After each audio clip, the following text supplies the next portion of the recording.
guys, it's your girl PC. Just wanted to hop on really quickly and wish you and yours a very happy and healthy and safe 2022. It's finally New Year's Eve. I am so ready to close the chapter on 2021. I am. The way this year started, I had no idea what we were all going to be in store for the remainder. It had a rough start, but we're here, we made it, and we're about to take that collective step into 2022. Got a lot to do today. It's New Year's Eve, and I've got cooking to do still. I've got those greens and black-eyed peas that I need to get going with.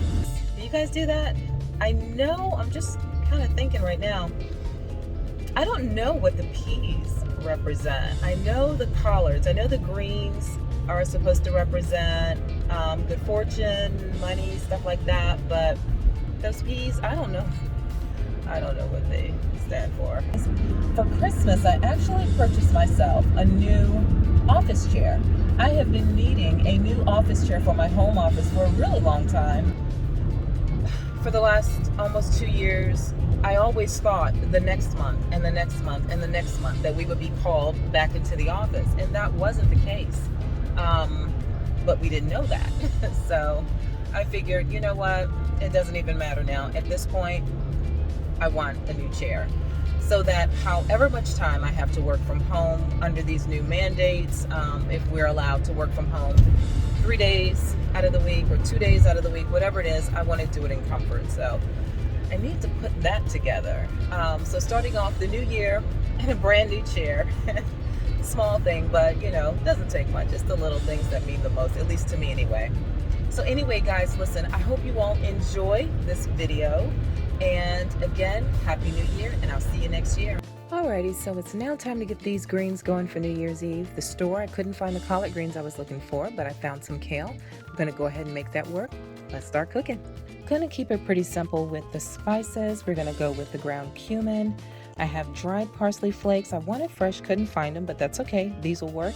Kingsford, no salt, lots of flavor. And this Kinder, I'm pretty new to it. You all may be familiar. It's the wood fire garlic, hardwood smoked flavor. Absolutely divine. So good. I found this at Sam's if you're interested. All right, so these are my dried seasonings. And for the fresh seasonings, I was able to find a bouquet of rosemary, thyme, and sage. Gonna add all of these to my pot of kale. Right, gonna take half of the onions and all of the herbs on this plate, put them in the kale, and I'll save the other half of the onions for the black-eyed peas. All right, gonna do half a teaspoon of all of the dry herbs. First up is cumin. I just eyeball it. I don't get exact with these. All right, so that was the cumin and the Kinder. Next up is the parsley. Just about half a teaspoon. That's good enough. I don't want to overpower since I have so many fresh herbs in there. I don't want to overpower it. Lastly, I'm going to go in with the Kingsford, the no salt, and that's it. I'm going to put the lid on and pressure cook.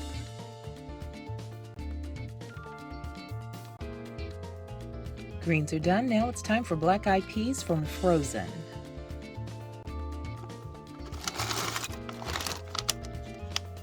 I'm going to add these herbs to the black-eyed peas, and I'm going to pressure cook them on high for 20 minutes.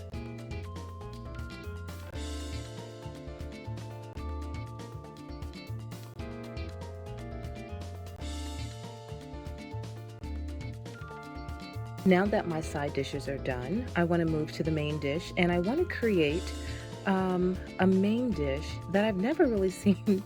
I've never seen made before. I don't have a recipe for it. I'm actually creating it as I go because I had two wonderful online friends I've made this year who are currently living in Alaska. They sent me this wild Alaska smoked sockeye salmon.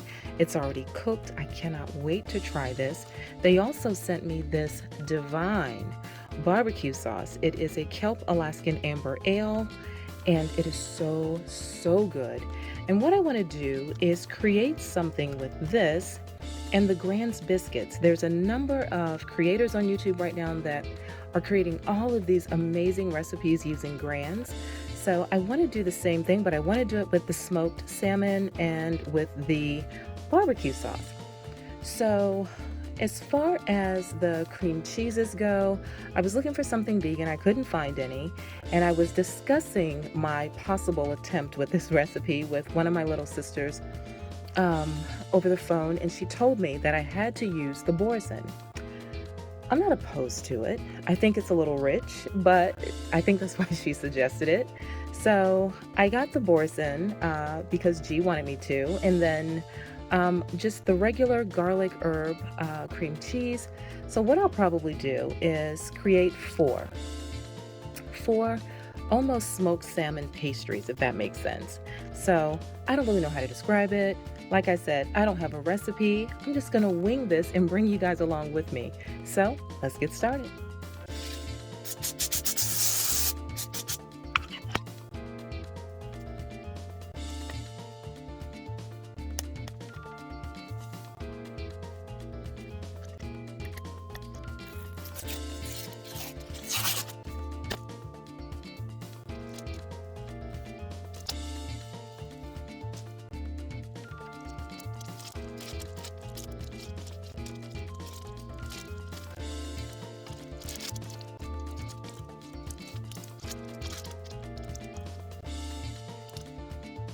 Okay, so I'm gonna fill 2 of the biscuits with the brie, and then I'll fill the other 2 with the boursin.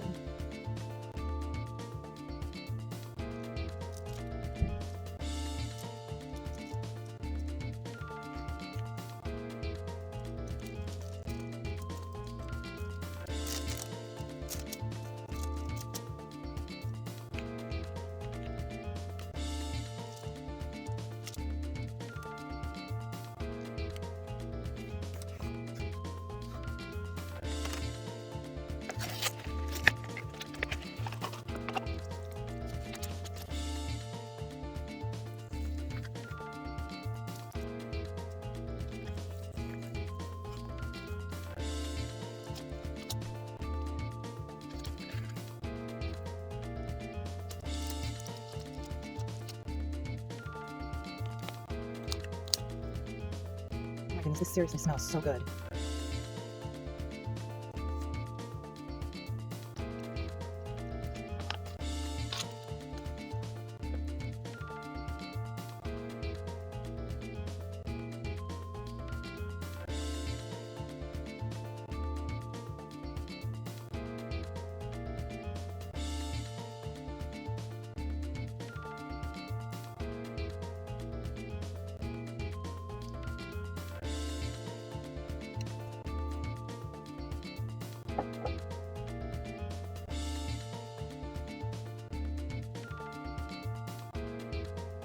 Little sprig of sage.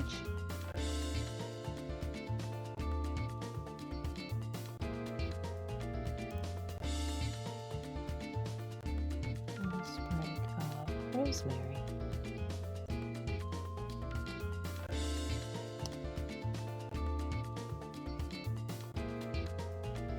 Okay guys, this is it. I have no idea how this is going to turn out, but wish me luck. All I can say for absolute sure at this moment is that in its, I guess, raw state, it smells amazing. The fish is already cooked. It's just the dough, the biscuits, they have to do their thing, I guess. But yeah, everything smells incredible. And G, I just want you to know I stuck a tiny little piece of foil right here in this one so that I know these 2 are your boursins, okay? And this other side over here without the foil is the brie. So I'll let you know.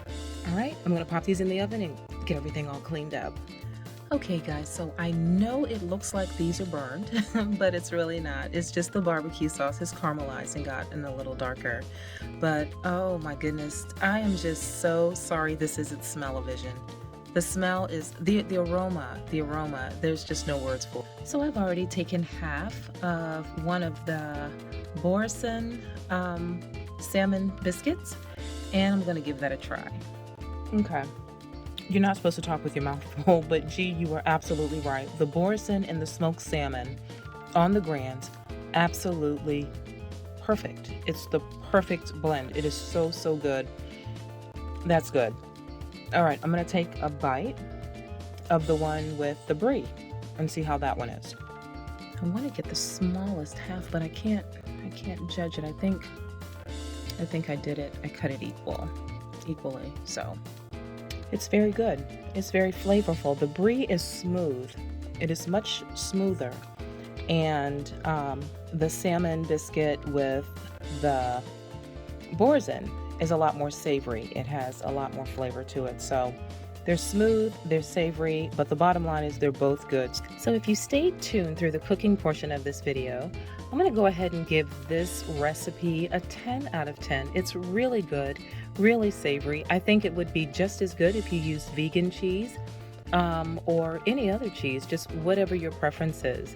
A big thank you again to my Alaska fam for sending me this delicious smoked salmon and the amazing kelp barbecue sauce. Okay, now let's put a chair together.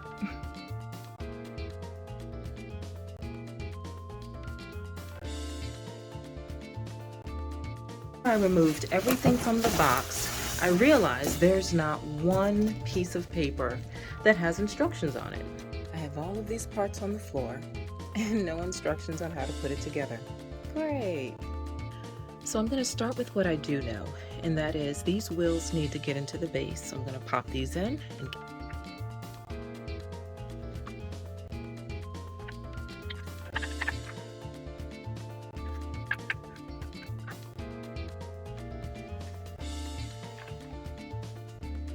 okay, next up is this piece. I don't know the proper name for anything, but I know it goes in here, so. All right, got that going.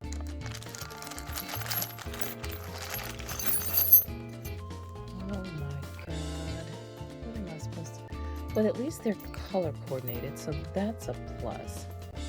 Doesn't mean a whole lot at the moment, but you know, I've put things together in the past, and I've actually had screws left over, but for some reason that's not feeling quite right for a chair. And I've grabbed my seat and I've grabbed the arms over here, and I had to actually go do a little quick YouTube search. I couldn't find the exact video to assemble this based on the manufacturer of this chair, which is Ergomax. I couldn't find that on YouTube, but I did find a general office chair assembly tutorial. Okay, so I don't know how clearly this is coming through on camera or not, but there's an L inscribed on the bottom of this arm. And over here, there is an R right here that's been inscribed, so that's helpful. So I know which one's left and right.